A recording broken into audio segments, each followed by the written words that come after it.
Selamat pagi. Saat ini saya akan melanjutkan membaca Kisah Para Rasul, yaitu dari Kisah Para Rasul 9 mulai ayat 32.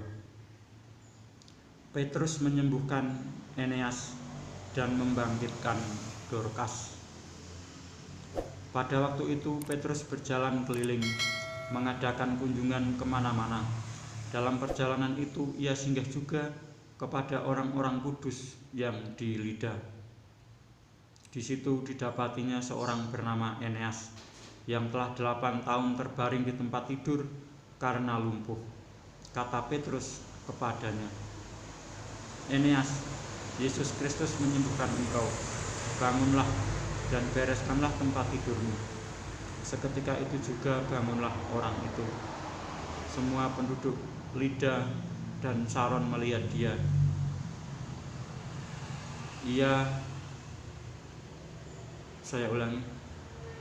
Semua penduduk Lida dan Saron melihat dia.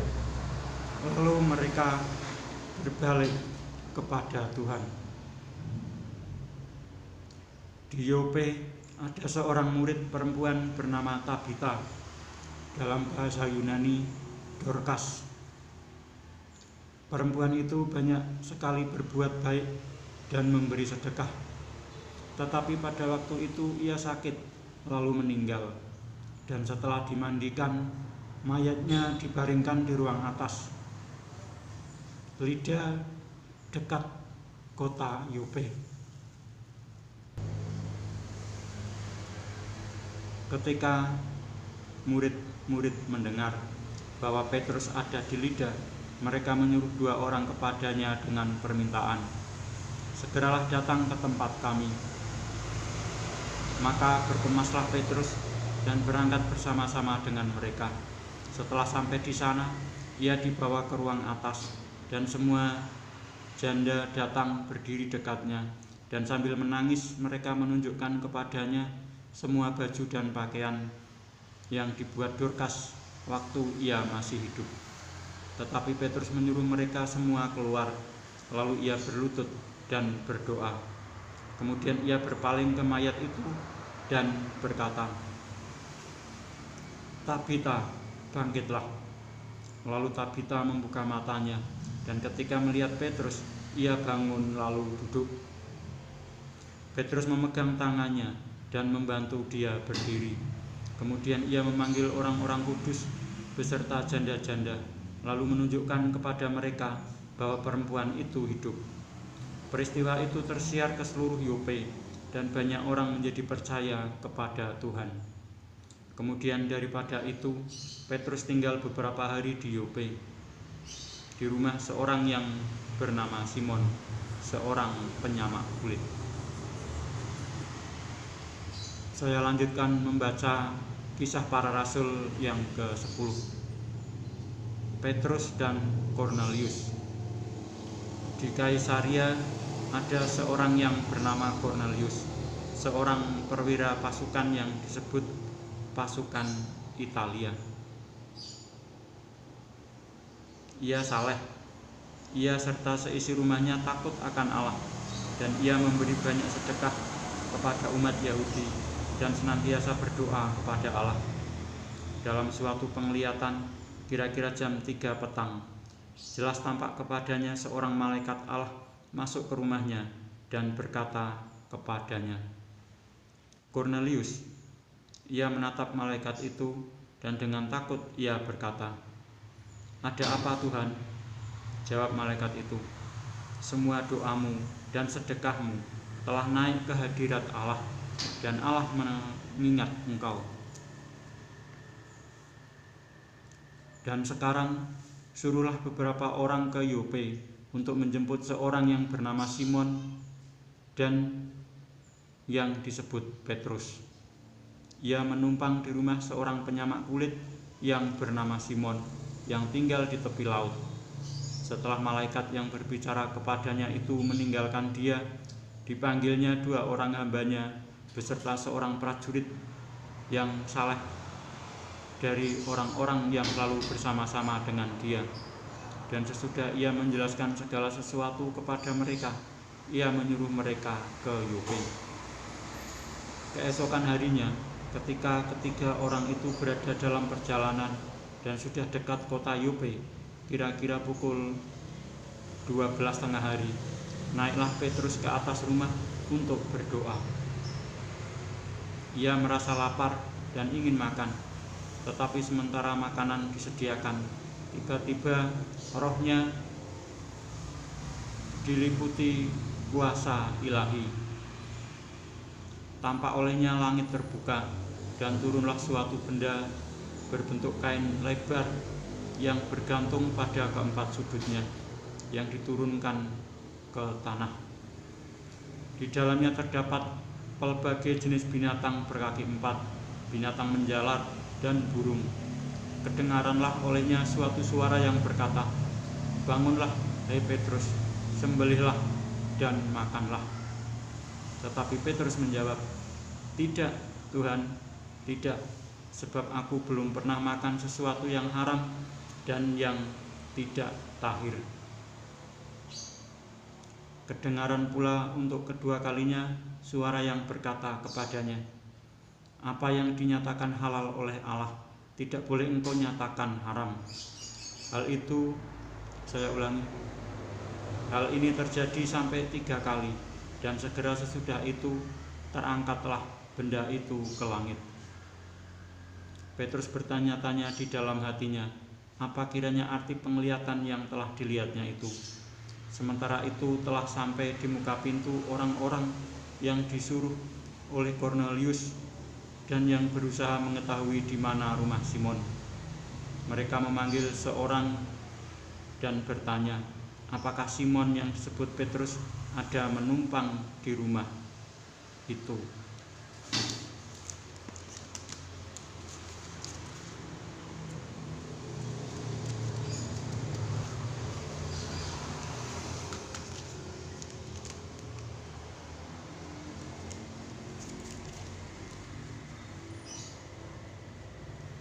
Dan ketika Petrus sedang berpikir tentang penglihatan itu, berkatalah Roh, "Ada 3 orang mencari engkau.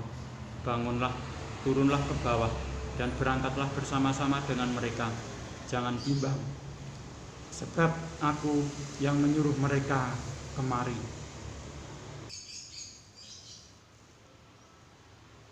Lalu turunlah Petrus ke bawah dan berkata kepada orang-orang itu, "Akulah yang kamu cari. Apakah maksud kedatangan kamu?"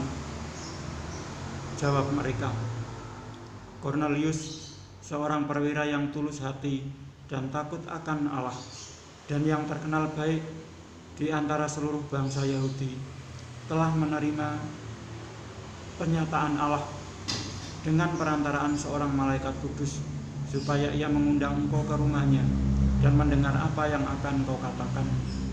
Ia mempersilahkan mereka untuk bermalam di situ." Keesokan harinya ia bangun dan berangkat bersama-sama dengan mereka, dan beberapa saudara dari Yope menyertai dia. Dan pada hari berikutnya sampailah mereka di Kaisarea.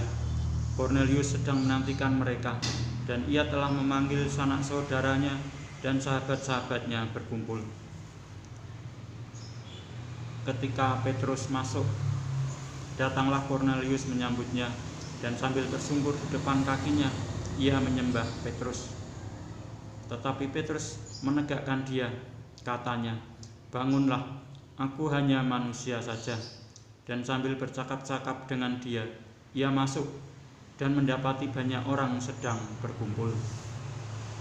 Ia berkata kepada mereka, "Kamu tahu betapa kerasnya larangan bagi seorang Yahudi untuk bergaul dengan orang-orang yang bukan Yahudi atau masuk ke rumah mereka. Tetapi Allah telah menunjukkan kepadaku bahwa aku tidak boleh menyebut orang najis atau tidak tahir. Itulah sebabnya aku tidak berkeberatan ketika aku dipanggil lalu datang kemari. Sekarang aku ingin tahu apa sebabnya kamu memanggil aku." Jawab Kornelius, 4 hari yang lalu, kira-kira pada waktu yang sama seperti sekarang, yaitu jam 3 petang, Aku sedang berdoa di rumah.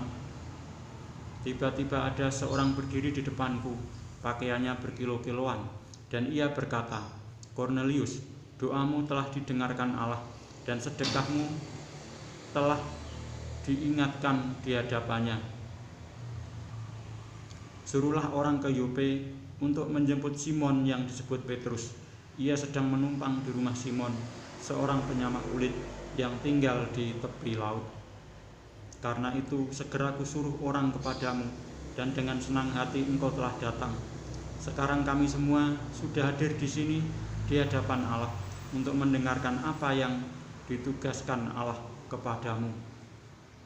Lalu mulailah Petrus berbicara, katanya, "Sesungguhnya aku telah mengerti bahwa Allah tidak membedakan orang. Setiap orang dari bangsa manapun yang takut akan Dia dan yang mengamalkan kebenaran berkenan kepadanya. Itulah firman yang Ia suruh sampaikan kepada orang-orang Israel, yaitu firman yang memberitakan damai sejahtera oleh Yesus Kristus, yang adalah Tuhan dari semua orang. Kamu tahu tentang segala sesuatu yang terjadi di seluruh tanah Yudea, mulai dari Galilea, sesudah baptisan yang diberitakan oleh Yohanes, yaitu tentang Yesus dari Nazaret, bagaimana Allah mengurapi Dia dengan Roh Kudus dan kuat kuasa Dia, yang berjalan berkeliling sambil berbuat baik dan menyembuhkan semua orang yang dikuasai iblis, sebab Allah menyertai Dia. Dan kami adalah saksi dari segala sesuatu yang diperbuatnya di tanah Yudea maupun di Yerusalem, dan mereka telah membunuh Dia dan menggantung Dia pada kayu salib. Yesus itu telah dibangkitkan Allah pada hari yang ketiga, dan Allah berkenan bahwa Ia menampakkan diri bukan kepada seluruh bangsa, tetapi kepada saksi-saksi yang sebelumnya telah ditunjuk oleh Allah, yaitu kepada kami yang telah makan dan minum bersama-sama dengan Dia setelah Ia bangkit dari antara orang mati. Dan Ia telah menugaskan kami memberitakan kepada seluruh bangsa dan bersaksi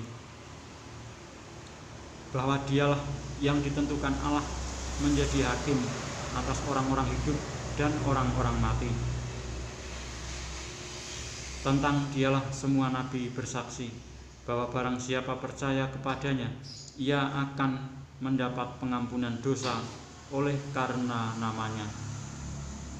Ketika Petrus sedang berkata demikian, turunlah Roh Kudus ke atas semua orang yang mendengarkan pemberitaan itu, dan semua orang percaya dari golongan bersunat yang menyertai Petrus tercengang-cengang karena melihat bahwa karunia Roh Kudus dicurahkan ke atas bangsa-bangsa lain juga, sebab mereka mendengar orang-orang itu berkata-kata dalam bahasa roh dan memuliakan Allah. Lalu kata Petrus, "Bolehkah orang mencegah untuk membaptis orang-orang ini dengan air, sedangkan mereka telah menerima Roh Kudus sama seperti kita?" Lalu ia menyuruh mereka dibaptis dalam nama Yesus Kristus. Kemudian mereka meminta Petrus supaya ia tinggal beberapa hari lagi bersama-sama dengan mereka. Demikianlah saya telah membaca Kisah Para Rasul sampai dengan Kisah Para Rasul yang ke-10, dan saya akan melanjutkan membaca Kisah Para Rasul berikutnya, yaitu Kisah Para Rasul 11 tentang Petrus mempertanggungjawabkan baptisan Kornelius di Yerusalem pada kesempatan berikutnya. Sekian, terima kasih.